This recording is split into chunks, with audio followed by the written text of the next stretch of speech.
Hello everyone, welcome back to Punita's Science World. Student, in today's video lesson, we are going to learn about the mode of nutrition in animals. Well, in the previous video, I have explained you that every organism needs some form of energy or nutrients to perform their daily life activities. Unlike plants, animals are not able to prepare their food. Okay, so they are not able to prepare their food, and that is why they depend on other plant or animals for their survival, for their food. The organisms which depend on other plant or animal for their food or survival, we call them heterotrophs. Okay, and the mechanism, or you can say the mode of nutrition they follow, is termed as heterotrophic mode of nutrition. Am I clear? So in this chapter we are going to learn about heterotrophic mode of nutrition in detail, okay, and their types. Okay, so let's start it with the first term, heterotrophic nutrition. So heterotrophic nutrition is known to be the mode of nutrition in which certain organisms, specifically animals or humans, okay, or some other organisms too, depend on other organisms, specifically plant or animal, for their food. Organisms that cannot prepare their own food and have to depend on other organisms are known as heterotrophs. Here, the common example of heterotrophs include animals, fungi, bacteria, okay, and of course humans. Okay, so we humans, animals, and certain bacteria also follow such nutrition. Now we divide this heterotrophic nutrition broadly into three types, and these are saprophytic nutrition, parasitic nutrition, and holozoic nutrition.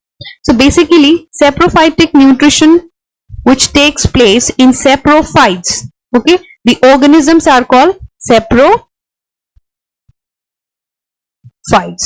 Okay, so in saprophytes means these organisms derive their nourishment or nutrition from dead and decaying organic matter of plants or animals. Okay, so they usually derive their nutrition from dead and decaying organic matter, whereas in parasitic nutrition, the organisms which we call parasites derive their nutrition from other living organism, okay, which we call host.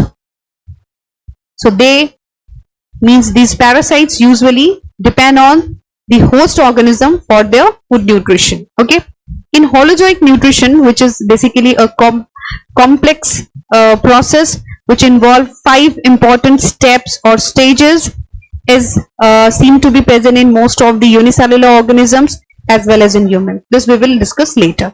So let's start with the first type, and it is saprophytic nutrition. So in this mode of nutrition, the organism obtain their food from dead and decaying organic matter, okay, and the organisms are termed as saprophyte. If we talk about the common examples, so the common examples are bread mold, fungi like mushroom, and many bacteria.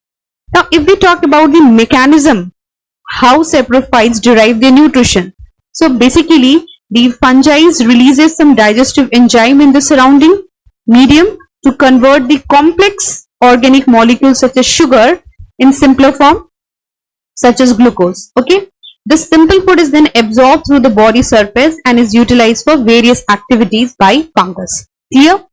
Now let's move to the second type of nutrition, and it is parasitic nutrition. So in this nutrition, the organism derive its food from the body of another living organism. Okay, so here I have mentioned all the detail. So basically in this mode of nutrition, organism which we call parasites lives on the body surface or inside the body of another type of organism. Okay, so they basically show a symbiotic interaction which is seem to be harmful to the host. Okay, so host is the organism from which the parasite derive their nutrition, and basically These parasites depend on the host for their survival. This host provides nutrition as well as protection to the parasite. Okay, now we divide these parasites according to their nature into two types. The first is ectoparasites.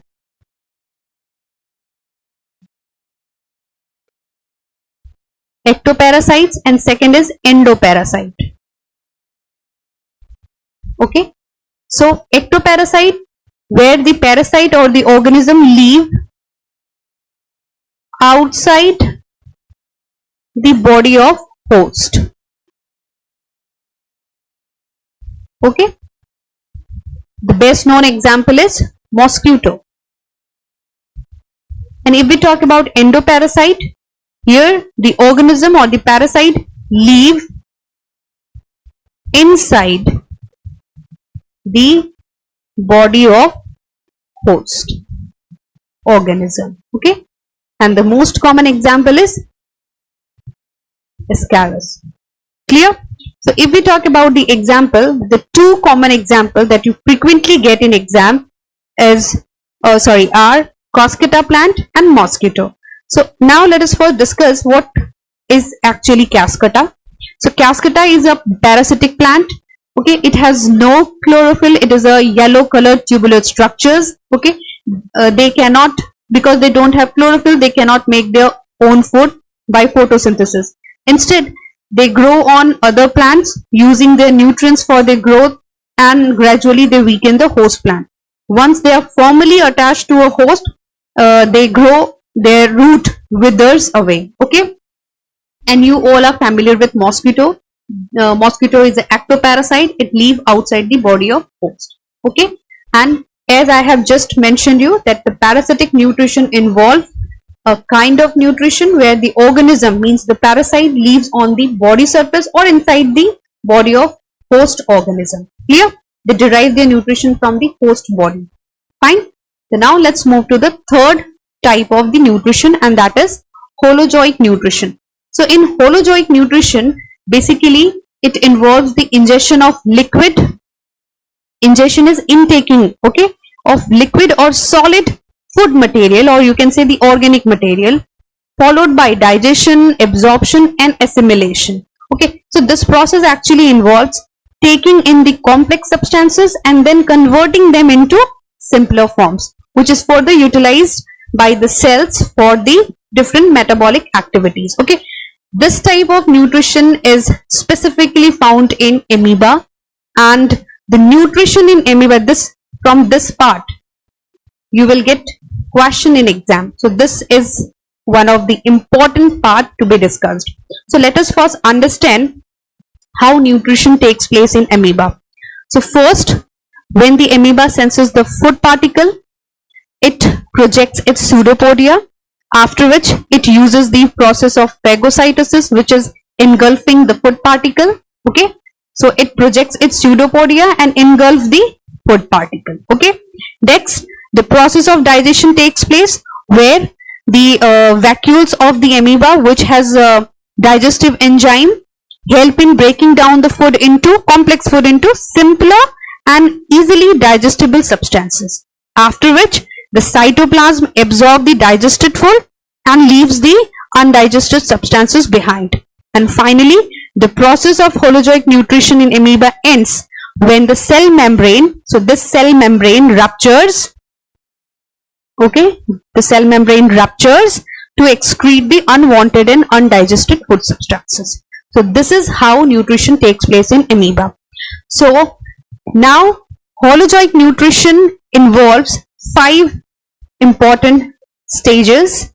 The first is ingestion, which is basically taking in complex organic food through mouth. Okay, the second is of digestion, which involves the action of enzymes which help in changing the complex food into simpler form. Okay, third is absorption. This involves the passing of simple soluble nutrients through blood or lymph. Fourth is assimilation.